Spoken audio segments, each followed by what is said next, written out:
നമസ്കാരം. മാത്തമാറ്റിക്സിൻ്റെ പുതിയൊരു ക്ലാസ്സിലേക്ക് ഏവർക്കും സ്വാഗതം. ഇന്ന് നമുക്ക് സെറ്റിലെ രണ്ടാമത്തെ ഭാഗമാണ് പഠിക്കേണ്ടത്, രണ്ടാമത്തെ എപ്പിസോഡ്. അതിൽ M T set M T എന്ന് പറയുമ്പോൾ നമുക്ക് കേൾക്കുമ്പോൾ തന്നെ അറിയാം, എം ടി എന്ന് പറഞ്ഞാൽ ഒന്നുമില്ല എന്നാണ്. ഒരു എലമെൻ്റ് ഇല്ലാത്ത സെറ്റ്, അതാണ് എം ടി സെറ്റ് എന്ന് പറയുന്നത്. അപ്പോൾ a set which does not contain any element is called empty set or null set or void set. മൂന്ന് പേരുണ്ട്. empty set എന്ന് പറഞ്ഞാൽ ഒരു എലമെൻ്റ് പോലും ഇല്ലാത്ത സെറ്റിനെയാണ് empty സെറ്റ് എന്ന് പറയുന്നത്. അതിൻ്റെ നൊട്ടേഷൻ ഇങ്ങനെയാണ്, ഇങ്ങനത്തെ സിമ്പലിലാണ് empty സെറ്റിനെ കാണിക്കുന്നത്, അല്ലെങ്കിൽ ഇങ്ങനെ ഫൈ എന്നുള്ള ഒരു സിമ്പലിൽ നമുക്ക് കാണിക്കും. അപ്പോൾ എം ടി സെറ്റ് എന്ന സെറ്റിൻ്റെ സിമ്പൽ സാധാരണ എഴുതുന്നത് പോലെ ഒന്നും എഴുതണ്ട, ഇങ്ങനെ സെറ്റിൻ്റെ സിമ്പൽ മാത്രം ഇടുക, അല്ലെങ്കിൽ ഇങ്ങനത്തെ ഒരു സിമ്പൽ ഇടുക, ഫൈ. ഇങ്ങനെ രണ്ട് രീതിയിൽ എം ടി സെറ്റ് നമുക്ക് നൊട്ടേഷൻ കാണിക്കാം. അടുത്ത നമുക്കൊരു എക്സാമ്പിൾ നോക്കാം. Which of the following are examples of null set?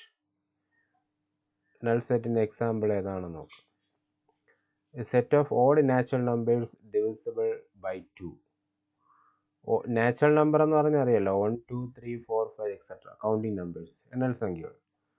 ഇതിൽ ഓഡ് നമ്പർ എന്ന് പറഞ്ഞാൽ ഒറ്റ സംഖ്യകളാണ്. ഒറ്റ സംഖ്യകൾ എന്ന് പറഞ്ഞാൽ 1 3 5 7 9 എക്സെട്ര. ഇതിനെ 2 കൊണ്ട് ഡിവൈഡ് ചെയ്യാൻ പറ്റുന്ന ഏതെങ്കിലും നമ്പർ ഉണ്ടോ എന്ന് നോക്കുക. ഓഡ് നമ്പറിൽ നമുക്കറിയാം 2 കൊണ്ട് ഡിവൈഡ് ചെയ്യാൻ പറ്റുന്ന നമ്പേഴ്സ് ഒന്നുമില്ല.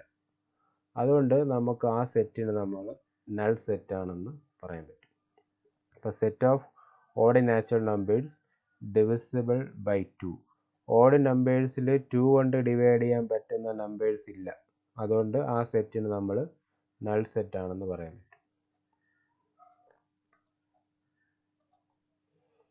ഇനി finite and infinite sets. Finite infinite പേര് കേൾക്കുന്നുണ്ടല്ലോ. ഫൈനൈറ്റ് എന്ന് പറഞ്ഞാൽ അതിനകത്തുള്ള എലമെൻസിൻ്റെ എണ്ണം നമുക്ക് അറിയാൻ പറ്റും എത്ര എണ്ണം ഉണ്ടെന്ന്. ഇൻഫൈനൈറ്റ് എന്ന് പറഞ്ഞാൽ അത് എണ്ണം കഴിയില്ല, ഇൻഫിനിറ്റി ആയിട്ട് പോയിക്കൊണ്ടിരിക്കും. A set which is empty or consist of definite number of elements is called finite. അതായത് ഡെഫിനിറ്റ് നമ്പേഴ്സ് എന്ന് പറഞ്ഞാൽ നമുക്ക് എണ്ണാൻ കഴിയുന്ന നമ്പേഴ്സ് അതിനകത്തുണ്ടെങ്കിൽ അതിനെ ഫൈനൈറ്റ് സെറ്റ് എന്നും, അല്ലാത്തതെങ്കിൽ എണ്ണാൻ കഴിഞ്ഞില്ലെങ്കിൽ otherwise set is called infinite. അപ്പോൾ അതിനുള്ള എക്സാമ്പിൾസ് നമുക്ക് നോക്കാം. Which of the following sets are finite or infinite? The set of months of a year. The months of a year are, നമുക്കറിയാമല്ലോ, ജനുവരി ഫെബ്രുവരി March അങ്ങനെ ഡിസംബർ വരെയുണ്ട്. ഇത് നമുക്ക് എണ്ണാൻ കഴിയും, 12 മാസങ്ങളുണ്ട്. അപ്പോൾ 12 മന്ത്സ് നമ്മൾ കറക്റ്റായിട്ട് എണ്ണാൻ കഴിയുന്നതുകൊണ്ട് അതിനെ ഫൈനൈറ്റ് എന്നാണ് പറയുന്നത്. അപ്പോൾ ഫൈനൈറ്റ് സെറ്റിന് എക്സാമ്പിൾ. അപ്പോൾ ഇതിനെ നമ്മൾ സെറ്റ് നൊട്ടേഷനകത്ത് ഇങ്ങനെ എഴുതി കാണിക്കുകയാണെങ്കിൽ അത് ഫൈനൈറ്റ് സെറ്റിന് എക്സാമ്പിളായിട്ട് പറയാൻ പറ്റും. അപ്പോൾ ഇതിനെ സെറ്റിൻ്റെ സിമ്പലിനകത്ത് നമ്മൾ എഴുതി കാണിക്കും. സിമ്പലിനകത്ത് എഴുതി കാണിച്ചാൽ അത് നമുക്ക് ഫൈനൈറ്റ് സെറ്റിന് എക്സാമ്പിളാണ്.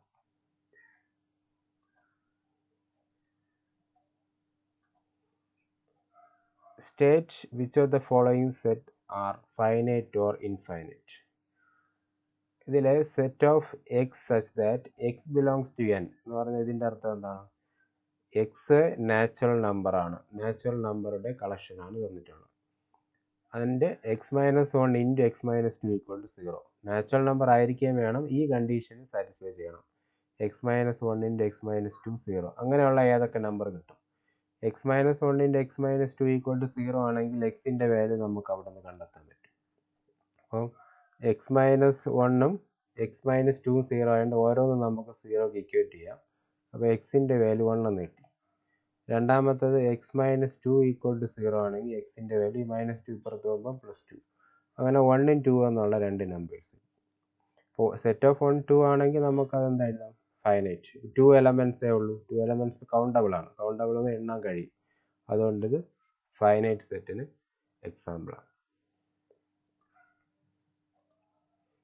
Which of the following sets are finite or infinite? 1 2 3 etcetera ആണ് കിടക്കുന്നത്, ഉണ്ടോ? എക്സെട്ര ആണ് കിടക്കുന്നതെങ്കിൽ നമുക്കത് ഇൻഫിനിറ്റിയിലോട്ട് പോകണം എന്നാണ്. അത് കാണുമ്പോൾ അറിയാം set has no end value. Infinite number of elements ഉണ്ട്, അതുകൊണ്ട് ഇത് ഇൻഫൈനൈറ്റ് സെറ്റിന് എക്സാമ്പിളാണ്. അപ്പോൾ ഇൻഫൈനൈറ്റ് സെറ്റ് കാണുമ്പോൾ തന്നെ അറിയാം അത് ഇൻഫിനിറ്റിയിലോട്ട് പോകും. 1 2 3 അടുത്ത് 4 ഉണ്ട്, 5 ഉണ്ട്, 6 ഉണ്ട്, അങ്ങനെ എക്സെട്ര നമുക്ക് എണ്ണി തീർക്കാൻ കഴിയില്ല. അതുകൊണ്ട് അത് ഇൻഫൈനൈറ്റ് സെറ്റിന് എക്സാമ്പിളാണ്. ഇനി ഈക്വൽ സെറ്റ്സ് എന്താണെന്ന് നോക്കാം. Two sets A and B are said to be equal if they have exactly the same number of elements and we write A equal to B. രണ്ട് സെറ്റിലെ എലമെൻറ്റ്സ് സെയിം ആണെങ്കിൽ നമുക്ക് equal ആണെന്ന് പറയാം രണ്ട് സെറ്റും. അല്ലെങ്കിൽ നോട്ട് ഈക്വൽ എന്ന് പറയാം. നോട്ട് ഈക്വൽ ആണെങ്കിൽ A not equal to B ഇങ്ങനത്തെ സിമ്പിൾ ഉപയോഗിക്കും. ഈക്വൽ ടു ആണെങ്കിൽ ഇങ്ങനത്തെ സിമ്പിൾ ഉപയോഗിക്കും. അപ്പോൾ അത് നമുക്ക് എങ്ങനെ മനസ്സിലാക്കാൻ നോക്കാം example. In the following state whether A equal to B or not. A equal to A B C D ആണ്. A B C D ആണ് തന്നിട്ടുള്ള. B equal to D C B A. രണ്ട് സെറ്റ് തന്നിട്ടുണ്ട്. ഇത് equal ആണോ എന്ന് നോക്കുക. അപ്പോൾ എയിലുള്ള elements A B C D ആണ്. ബിയിലുള്ള എലമെൻറ്റ്സും A B C D തന്നെയാണ്. കാരണം അത് ഓർഡർ മാറി തന്നിട്ടുള്ളതേ ഉള്ളൂ. രണ്ടിൻ്റെ എലമെൻറ്റ്സ് എന്തായാലും സെയിം ആണ്. അതുകൊണ്ട് നമുക്ക് A equal to B എന്ന് പറയാം. അപ്പോൾ എയും ബി ഈക്വൽ സെറ്റ്സ് ആണെന്ന് നമുക്ക് പറയാൻ പറ്റും. ഇപ്പോൾ രണ്ട് സെറ്റ് ഈക്വൽ ആണെങ്കിൽ അവയുടെ എലമെൻറ്റ്സ് എന്ന് പറഞ്ഞാൽ അകത്ത് എഴുതുന്നതിനാണ് എലമെൻറ്റ്സ് എന്ന് പറയുന്നത്. എലമെൻറ്റ്സുകൾ ഈക്വൽ ആയിരിക്കും, ഒരേപോലെ ഇരിക്കണം. ഓർഡർ മാറിയാൽ പ്രശ്നമില്ല, അതിന് നോക്കേണ്ട ആവശ്യമില്ല. എലമെൻറ്റ്സുകൾ സെയിം ആണോ എന്ന് മാത്രം നോക്കുക. അങ്ങനെയാണെങ്കിൽ സെറ്റുകളെ ഈക്വൽ സെറ്റ് എന്നാണ് പറയുന്നത്. ഈക്വൽ സെറ്റിന് ഈക്വൽ ടു എന്നുള്ള സിമ്പിൾ ഇട്ടാണ് നമ്മൾ കാണിക്കുന്നത്. ഇനി സബ്സെറ്റ് ഓഫ് എ സെറ്റ്. ഒരു സെറ്റിൻ്റെ സബ്സെറ്റ് ആ വാക്കിൽ തന്നെ ഉണ്ട്. ഒരു സെറ്റിൻ്റെ സബ്സെറ്റ്, സബ് എന്ന് പറഞ്ഞാൽ അതിനകത്തുള്ളതായിരിക്കും. അപ്പോൾ എന്താണ് നോക്കുക. A set A is set to be a subset of a set B if every element of A is also element of B. A എന്ന് പറയുന്നത് ബിയുടെ സബ്സെറ്റ് ആണെങ്കിൽ എയിലുള്ള എല്ലാ എലമെൻറ്റുകളും ബിയിലുണ്ടായിരിക്കണം, എങ്കിൽ എ ബിയുടെ സബ്സെറ്റ് എന്ന് പറയും. അപ്പോൾ സബ്സെറ്റിന് നമ്മൾ ഇങ്ങനത്തെ സിമ്പിൾ ഇട്ടാണ് സൂചിപ്പിക്കുന്നത്. എ ഇത് വായിക്കേണ്ട A is A subset of B, ഇങ്ങനത്തെ ഒരു സിമ്പിൾ. ഇതിൽ നമ്മൾ ലെസ് ദാൻ ഗ്രേറ്റർ ദാൻ ഒക്കെ എഴുതുന്ന പോലെ തന്നെ ഈ തുറന്നിരിക്കുന്ന ഭാഗത്തുള്ളത് വലിയ സെറ്റായിരിക്കും, ഇത് ചെറിയ സെറ്റായിരിക്കും. മനസ്സിലായി? തുറന്നിരിക്കുന്ന ഭാഗത്ത് എഴുതുന്ന സെറ്റ് വലുതായിരിക്കണം അപ്പോൾ. അപ്പം A is a subset of B, B വലിയ സെറ്റ്, എ ചെറിയ set. If whenever a element of A അല്ലെങ്കിൽ a belongs to A then a belongs to B. അതായത് എ എന്ന് പറഞ്ഞാൽ എ എന്ന് പറഞ്ഞാൽ ആ സെറ്റിനകത്തുള്ള ഒരു എലമെൻ്റാണ് എ. അത് ക്യാപിറ്റൽ എയിലുണ്ടെങ്കിൽ ക്യാപിറ്റൽ ബിയിലും ഉണ്ടായിരിക്കണം, എന്നാലേ സബ്സെറ്റ് എന്ന് പറയാൻ പറ്റും. അപ്പോൾ നമുക്കതിനെ മാത്തമാറ്റിക്കലി എങ്ങനെ എഴുതാം? മാത്തമാറ്റിക്കലി എഴുതുന്നത് എങ്ങനെയാണ്? A is a subset of B if A element of B implies A element of A implies A element of B. അതിന് നമ്മൾ ആ സിമ്പിൾ ഇവിടെ ഒരു സിമ്പിൾ എഴുതിയിട്ടുണ്ട്, അതിന് ഇംപ്ലൈസ് എന്നാണ് പറയുന്നത്. ഇംപ്ലൈസ് എന്ന് പറഞ്ഞാൽ ക്യാപിറ്റൽ എയിലെ എലമെൻറ്റ് ആണെങ്കിൽ എ ബിയിലെ എലമെൻറ്റും ആയിരിക്കണം. ഇവിടുത്തെ കണ്ടീഷൻ സാറ്റിസ്ഫൈ ചെയ്താലേ ഇവിടുത്തെ കണ്ടീഷൻ കിട്ടുള്ളൂ. അതാണ് ഇംപ്ലൈസ് എന്ന് പറയുന്നത്. അതിനെക്കുറിച്ച് നമ്മൾ വേറൊരു ചാപ്റ്ററിൽ പഠിക്കും എന്താണ് ഇംപ്ലൈസ് എന്ന്. അപ്പോൾ ഇങ്ങനെ അപ്പോൾ ഈ കണ്ടീഷൻ ഉണ്ടെങ്കിൽ ഈ കണ്ടീഷൻ കിട്ടും, അതാണ് ഇംപ്ലൈസ് കൊണ്ട് ഉദ്ദേശിക്കുന്നത്. തിരിച്ച് കിട്ടില്ല, തിരിച്ച് നമുക്ക് പറയാൻ പറ്റില്ല. ഇതാണ് സബ്സെറ്റ് എൻ്റെ ഡെഫിനിഷനായിട്ട് നമുക്ക് പറയാം, മാത്തമാറ്റിക്കൽ ഡെഫിനിഷൻ. ഇതിൽ രണ്ട് ഇമ്പോർട്ടൻ്റ് റിമാർക്കുകളുണ്ട്. Every set is a subset of itself. എല്ലാ സെറ്റും അതിൻ്റെ തന്നെ സബ്സെറ്റ് ആയിരിക്കും. ഇപ്പോൾ എക്സാമ്പിൾ ഞാൻ എ എന്ന് പറയുന്ന ഒരു സെറ്റ് എടുക്കുകയാണ്. Set A equal to set of 1 2. ഇങ്ങനെ സെറ്റ് എടുത്താൽ ഇതിൻ്റെ സബ്സെറ്റ് വീണ്ടും 1 2 തന്നെ വരും. അതായത് 1 2 എന്ന് പറയുന്നത് എയുടെ സബ്സെറ്റും ആയിരിക്കും, എയും ആയിരിക്കും. അപ്പോൾ every set is a subset of it self. രണ്ടാമത്തത് 5 is a subset of every set. 5 എന്ന് പറഞ്ഞാൽ നമ്മൾ നേരത്തെ പഠിച്ചു, നൾ സെറ്റാണ്. നൾ സെറ്റിനെയാണ് 5 എന്ന് പറയുന്നത്. അപ്പോൾ നൾ സെറ്റ് എല്ലാ സെറ്റിൻ്റെയും സബ്സെറ്റായിട്ട് നമുക്ക് പറയാൻ പറ്റും. അപ്പോൾ ഈ രണ്ടും വളരെ ഇമ്പോർട്ടൻ്റ് പ്രോപ്പർട്ടിയാണ്, നമുക്ക് എപ്പോഴും ആവശ്യമുള്ളതാണ്. അപ്പോൾ ഒരു സെറ്റ് പറഞ്ഞാൽ അത് ആ സെറ്റ് അതിൻ്റെ തന്നെ സബ്സെറ്റ് ആയിരിക്കും. നൾ സെറ്റ് അല്ലെങ്കിൽ എം ടി സെറ്റ് എന്ന് പറഞ്ഞാൽ, null set M T set 5 is a subset of every set. എല്ലാ സെറ്റിൻ്റെയും സബ്സെറ്റായിട്ട് നമുക്ക് 5 പറയാൻ പറ്റും. 5 എന്ന് പറഞ്ഞാൽ അറിയാമല്ലോ, നൾ സെറ്റിന് പറയാം. അപ്പോൾ ഈ 2 റിമാർക്ക് വളരെ ഇമ്പോർട്ടൻ്റ് ആണ്, അത് ഓർത്തിരിക്കുക. ഇനി subsets in number system, real number സിസ്റ്റത്തിലെ സബ്സെറ്റുകളെ കുറിച്ചാണ്. അത് നമ്മൾ കഴിഞ്ഞ ക്ലാസ്സിൽ ഇങ്ങനൊരു ഡയഗ്രാം പഠിച്ചു. ഇതിൽ natural number is a subset of integers subset എന്ന് പറയുന്നത്. അത് നമുക്ക് നോക്കാം. നാച്ചുറൽ നമ്പർ എന്ന് പറഞ്ഞാൽ ഈ ഏറ്റവും അകത്ത് എഴുതിയിരിക്കുന്നതാണ്. ഇതാണ് നാച്ചുറൽ നമ്പർ, ക്യാപിറ്റൽ N എന്ന് പറയും. ഇൻറ്റിജേഴ്സ് എന്ന് പറഞ്ഞാൽ ഇതാണ് ഇൻറ്റിജേഴ്സ്. അപ്പോൾ ഇൻറ്റിജേഴ്സിനകത്തല്ലേ നാച്ചുറൽ നമ്പർ ഇരിക്കുന്നത്. അപ്പോൾ natural number is a subset of integer. Integers is a subset of ഏതാണ്? ക്യൂ എന്ന് പറഞ്ഞാൽ ഇതാണ് റാഷണൽ നമ്പർ. അതാണ് ഇവിടെ എഴുതിയിരിക്കുന്നത്. Integer is a subset of Q. അടുത്ത് Q is a subset of R. ശരിയല്ലേ? ആർ എന്ന് പറഞ്ഞാൽ ഇതാണ് റിയൽ നമ്പർ, ആർ പുറത്തുള്ളത്. ആറിനകത്താണ് ക്യൂ ഇരിക്കുന്നത്. അടുത്തത് T is a subset of R. T എന്ന് പറഞ്ഞാൽ ഇറാഷണൽ നമ്പറിന് നമ്മൾ ടി എന്ന് പറയും. T is a subset of R ആണ്. ആറിനകത്താണ് ടി ഇരിക്കുന്നത്. ആർ എന്ന് പറഞ്ഞാൽ ഈ വലിയ സ്ക്വയറായിട്ട് സങ്കല്പിക്കുക. ആ റെക്റ്റാങ്കിളിനകത്താണ് ഈ ഒരു സെറ്റ് ഇരിക്കുന്നത്. ഇനി നാച്ചുറൽ നമ്പർ നോട്ട് സബ്സെറ്റ് ആണെങ്കിൽ ഇങ്ങനെ സബ്സെറ്റ് എഴുതിയിട്ട് ഒരു ക്രോസും കൂടെ ആയിരിക്കും. ഇത് നോട്ട് സബ്സെറ്റ് എന്നാണ് വായിക്കുന്നത്. Natural number note A subset of T. ശരിയല്ലേ? ഇത് രണ്ടും തമ്മിൽ ബന്ധമില്ലല്ലോ. നാച്ചുറൽ നമ്പർ ഇവിടെയല്ലേ ഇരിക്കുന്നത്, ടി എന്ന് പറഞ്ഞാൽ ഇവിടെയാണ് ഇരിക്കുന്നത് റാഷണൽ നമ്പർ. ഇവ തമ്മിൽ ബന്ധമില്ല, ഇതിനകത്തല്ല ഇതിരിക്കുന്നത്. അതുകൊണ്ട് നമുക്ക് ഇത് നോട്ട് സബ്സെറ്റ് ആണെന്ന് പറയാൻ പറ്റും. ഇത് റിയൽ നമ്പർ സിസ്റ്റത്തിലുള്ള സബ്സെറ്റുകളുടെ കാര്യമാണ് ഇവിടെ പറയുന്നത്. എക്സാമ്പിൾ. ഇനി ഇൻ്റർവെൽ നൊട്ടേഷൻ. ഇൻ്റർവെൽ നൊട്ടേഷൻ എന്ന് പറയുമ്പോൾ നമ്മൾ റിയൽ നമ്പർ ലൈൻ പഠിച്ചിട്ടുണ്ട്.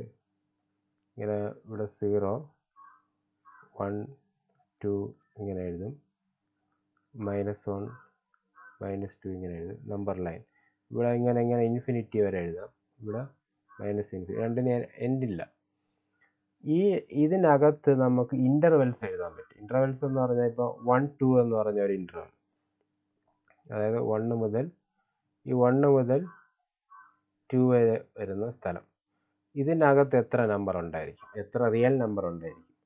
ഈ 1 മുതൽ 2 വരെ എഴുതുന്ന ഇതിൻ്റെ സ്പേസിൽ എത്ര റിയൽ നമ്പർ ഉണ്ടായിരിക്കും?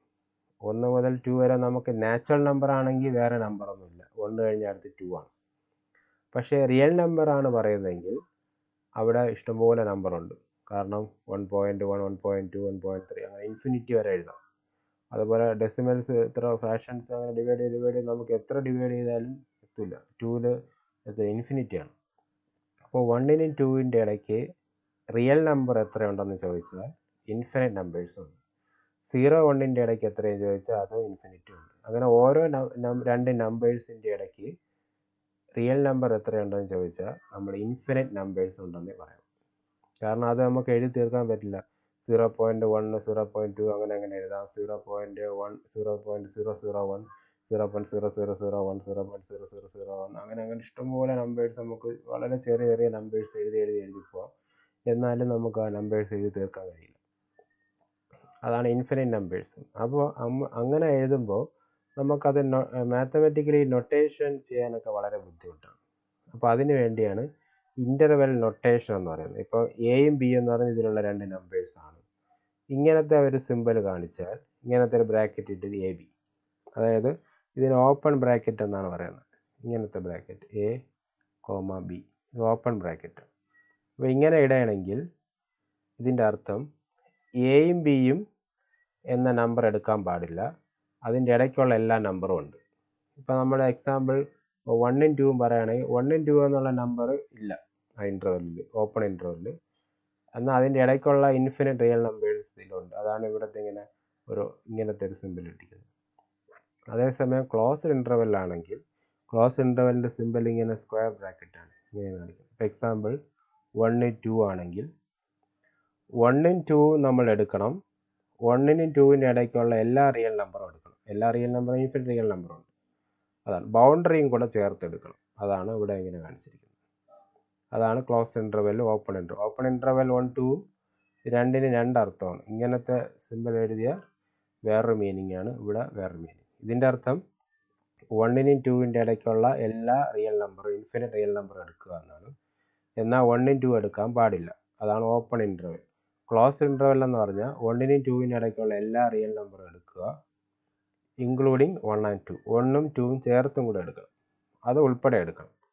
അതാണ് ഇവിടെ പറഞ്ഞിട്ടുള്ളത്. അപ്പോൾ ഇതുപോലെ നമുക്ക് ഇങ്ങനെ പറയാം, semi open interval.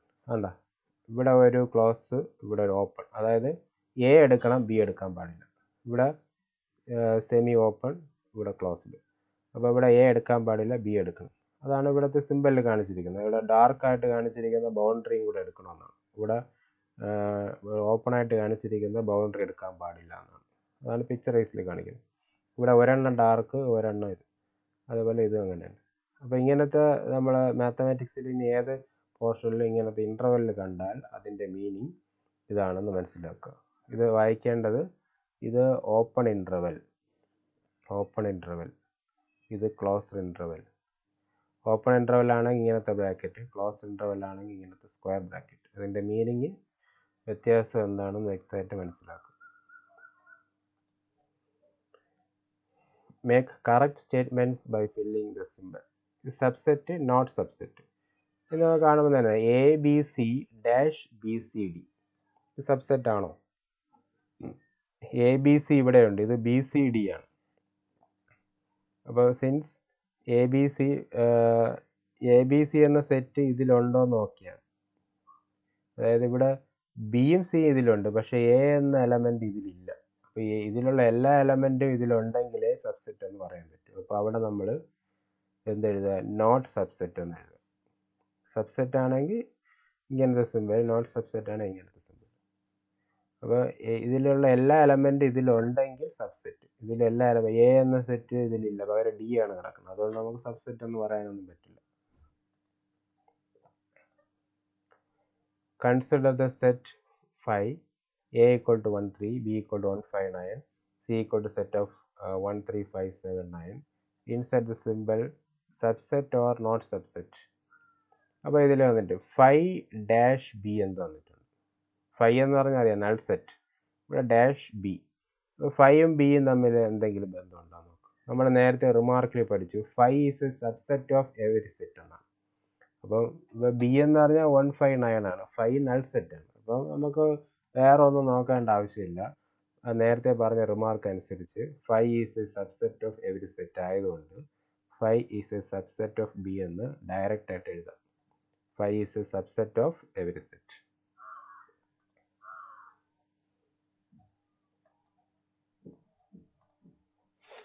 Consider the set 5. ഇതുപോലെ 3 സെറ്റ് വന്നിട്ടുണ്ട്. A dash C. എയും സിയും തമ്മിൽ എന്തെങ്കിലും ബന്ധമുണ്ടോ? എയിൽ 1 3 ഉണ്ട്, ഇവിടെ 1 3 5 7 9 ഉണ്ട്. അപ്പോൾ നമുക്കറിയാം സബ്സെറ്റാണ്. എയിലെ 1 3 സിയിലുണ്ടല്ലോ 1 3. അപ്പോൾ എ സിക്ക് അകത്തുണ്ട്. അതുകൊണ്ട് A is a subset of C എന്ന് ഡയറക്റ്റ് ആയിട്ട് എഴുതാം. ഇതാണ് സബ്സെറ്റ്. എയിൽ 2 എലമെൻ്റ് ഉണ്ട്, ആ 2 എലമെൻറ്റ് സിക്ക് അകത്തും ഉണ്ട്. അതുകൊണ്ട് എ എന്ന് പറയുന്നത് സിയുടെ സബ്സെറ്റ് ആണ്. വായിക്കേണ്ട എ സബ്സെറ്റ് ഓഫ് സി. അതായത് സി വലുതാണ്, അതാണ് അങ്ങനെ തുറന്നിരിക്കുന്ന ഭാഗത്ത് വലിയ സെറ്റ് എഴുതാം.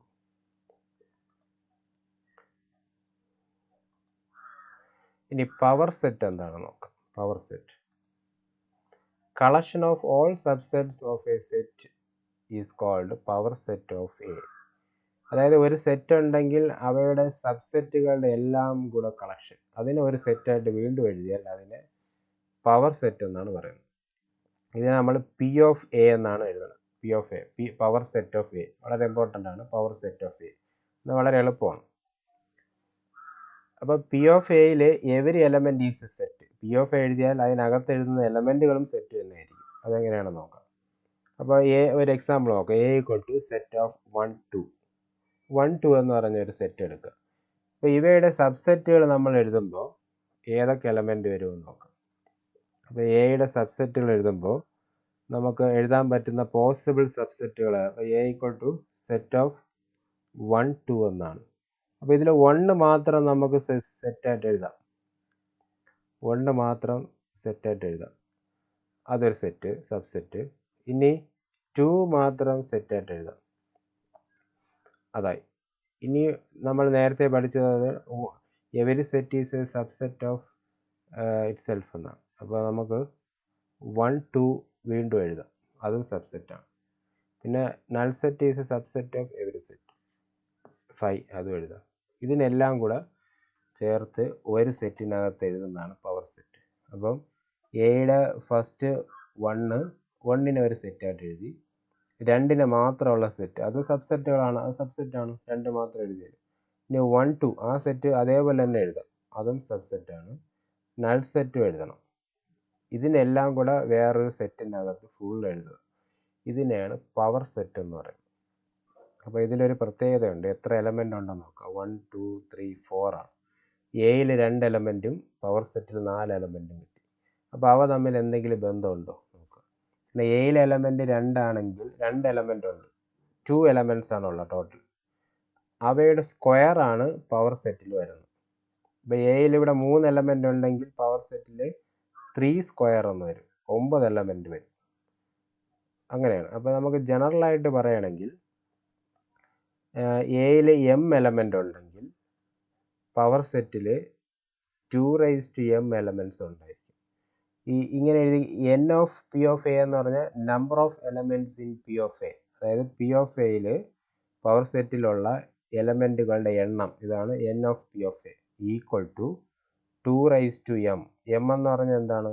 എയിലുള്ള എലമെൻറ്റുകളുടെ എണ്ണം, അതാണ് n ഓഫ് എ എന്ന് എഴുതിക്കുന്നത് m. അപ്പോൾ ഇവിടെ എയിൽ 2 എലമെൻ്റ് ആണുള്ളത്. അപ്പോൾ നമുക്ക് ഈ ഫോർമുലയിൽ കൊടുക്കുമ്പോൾ 2 എത്ര? 4 അല്ലേ കിട്ടിയത്? 1 2 3 4. പവർ സെറ്റിലുള്ള എലമെൻറ്റ്സുകളുടെ എണ്ണം കണ്ടെത്താൻ വേണ്ടി ഈ ഫോർമുല പഠിച്ചു വയ്ക്കുക. ഇത് നിങ്ങൾ പ്രത്യേകം നോട്ട് ചെയ്ത് വെച്ച് പഠിക്കുക. ഈ ഫോർമുല അതൊന്ന് വരച്ച് ഒരു കോളത്തിനകത്ത് വരച്ച് വെച്ച് പ്രത്യേകം പഠിക്കണം ഈ formula. Number of elements in P of A. അപ്പോൾ ഇവിടെ 1 2 3 എന്നാണ് ക്വസ്റ്റ്യനിൽ ഉണ്ടായിരുന്നെങ്കിൽ പവർ സെറ്റ് എഴുതുമ്പോൾ 2 എത്ര വരും? 2 3 8 എലമെൻറ്റ്സ് വരും. 2 8 2 × 2 × 3 8 എലമെൻറ്റ്സ് വരും. മനസ്സിലാവും? 4 ആണ് വരുന്നതെങ്കിൽ 2 4 16 എലമെൻറ്റ്സ് വരും. അപ്പോൾ എത്ര എലമെൻറ്റ് വരുന്നോ 2 പവർ എടുക്കുക, അതാണ് പവർ സെറ്റ്.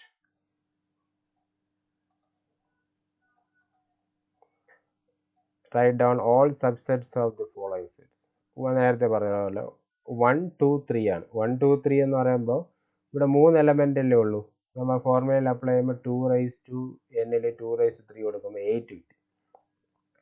ഇനി സബ്സെറ്റുകൾ എഴുതാം.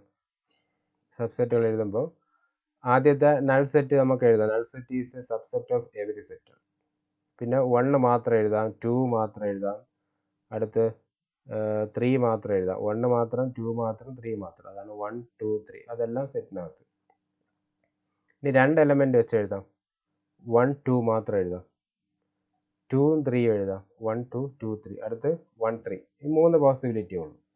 അപ്പോൾ ഇതൊക്കെ സബ്സെറ്റുകളാണ്, എയുടെ സബ്സെറ്റുകളാണ്. 1 2 2 3 1 3. ഇനി 3 1 എഴുതേണ്ട ആവശ്യമില്ല, 1 3 3 1 ഒക്കെ ഈക്വലാണ്. അപ്പോൾ പോസിബിളായിട്ട് എടുക്കാൻ പറ്റുന്ന എല്ലാം എടുക്കുക. ഇനി അതേ സെറ്റ് വീണ്ടും കൂടെ എഴുതുക, 1 2 3. അപ്പോൾ എത്ര എണ്ണമായി? 1 2 3 4 5 6 7 8 ആയി. 8 എലമെൻറ്റ്സ്. ഇതാണ് സബ്സെറ്റുകളുടെ എണ്ണം. ഇതിനെ വീണ്ടും ഒരു സെറ്റിനകത്ത് എഴുതി വെച്ചാൽ അതിനെ പവർ സെറ്റ് എന്നാണ് പറയുന്നത്. ഇതാണ് power set. How many elements has P of A if A equal to 5? A equal to 5 എന്ന് പറഞ്ഞാൽ എന്താണ്? A equal to 5 എന്ന് പറഞ്ഞാൽ A എന്ന സെറ്റിൽ എലമെൻറ്റുകളൊന്നുമില്ല. A equal to 5 എന്ന് പറഞ്ഞാൽ A equal to null set. ഇവിടെ എലമെൻറ്റുകളൊന്നുമില്ല, 0 എലമെൻറ്റ്സുകളാണ് എണ്ണം. അപ്പോൾ നമുക്ക് ഫോർമുലയിൽ ഉപയോഗിക്കുമ്പോൾ 2n അല്ലേ ഫോർമുല. 2 0. 2 വാല്യൂ 1 ആണ്. എക്സ്പോണൻഷ്യൽ വാല്യൂ അറിയാം. 2 0 അല്ലെങ്കിൽ ഏതെങ്കിലും നമ്പറിൻ്റെ പവറിൽ 0 വന്ന് അതിൻ്റെ വാല്യൂ എപ്പോഴും 1 ആയിരിക്കും. അപ്പോൾ നമുക്ക് 1 കിട്ടി. അപ്പം P of A has 1 element എന്ന് നമുക്ക് എഴുതാം. അപ്പോൾ 5 മാത്രമേ ഇവിടെ വരുള്ളൂ. ഇനി യൂണിവേഴ്സൽ സെറ്റ് എന്താണെന്ന് നോക്കാം. യൂണിവേഴ്സൽ സെറ്റ് ആ പേര് തന്നെയുണ്ട്, എല്ലാം ഉൾക്കൊള്ളുന്നതാണ് universal. A set which contains all the elements of other sets, അതാണ് യൂണിവേഴ്സൽ സെറ്റ് എന്നത്. അപ്പോൾ നമ്മൾ നേരത്തെ റിയൽ നമ്പേഴ്സിലുള്ള കാര്യം പഠിച്ചു. റിയൽ നമ്പേഴ്സിനകത്താണ് എല്ലാ നമ്പർ സിസ്റ്റം, നാച്ചുറൽ ആയാലും ഇൻറ്റിജർ ആയാലും എല്ലാം ഇരിക്കുന്നത് അതിനകത്താണ്. അപ്പോൾ ആ റിയൽ നമ്പേഴ്സിനെ നമുക്ക് അതിൻ്റെ യൂണിവേഴ്സൽ സെറ്റ് ആണെന്ന് പറയാം. അതുപോലെയുള്ള കാര്യങ്ങളാണ് അവിടെ പറയുന്നത്. ഇപ്പോൾ given the sets A equal to 1 3 5, B equal to 2 4 6, C equal to set of 0 2 4 6 8, which of the following may be considered as universal sets. അത് നമുക്ക് നോക്കാം. ഇപ്പോൾ എയും ബിയും സിയും ഉൾക്കൊള്ളുന്ന യൂണിവേഴ്സൽ സെറ്റ് ഏതാണെന്ന് എഴുതണം. അപ്പം ഇത് എല്ലാ എലമെൻസും ഉള്ള ഒരു സെറ്റ് അങ്ങ് എഴുതി കൊടുത്താൽ മതി. അതായത് ഇവിടെ 0 ഉണ്ട്, 1 ഉണ്ട്, 2 ഉണ്ട്, 3 ഉണ്ട്, 4 ഉണ്ട്, 5 ഉണ്ട്, 6 ഉണ്ട്, 7 8 9 10 ഈ എലമെൻ്റ് എല്ലാം ഉണ്ട്. ഇതെല്ലാം കൂടെ ഒരു സെറ്റിനകത്ത് എഴുതിക്കുക. ഇതാണ് യൂണിവേഴ്സൽ സെറ്റ്. അതായത് യൂണിവേഴ്സൽ സെറ്റ് എഴുതുമ്പോൾ ഈ സെറ്റിനകത്തുള്ള എലമെൻ്റ് എല്ലാം ഇതിനകത്ത് ഉണ്ടായിരിക്കണം. അപ്പോൾ 1 3 5 1 3 5 2 4 6 ഉണ്ട്, 0 2 4 6 8 ഉണ്ട്. ഇതെല്ലാം ഉൾക്കൊള്ളുന്നത് ഇതാണ് 0 1 2 3 4 5 6 8 6 7 8 9 10. ഈ വലിയ സെറ്റാണ് എയുടെയും ബിയുടെയും സിയുടെയും universal set. A B C എല്ലാം കൂടെ കൂട്ടി എഴുതുക. ഇതാണ് യൂണിവേഴ്സൽ സെറ്റ് എന്ന് പറയുന്നത്. ഇതിനെ എയും ബിയും സിയും ഉൾക്കൊള്ളുന്ന വലിയൊരു സെറ്റാണ് യൂണിവേഴ്സൽ സെറ്റ്. അപ്പോൾ ഇത്രയേ ഉള്ളൂ. Okay, thank you.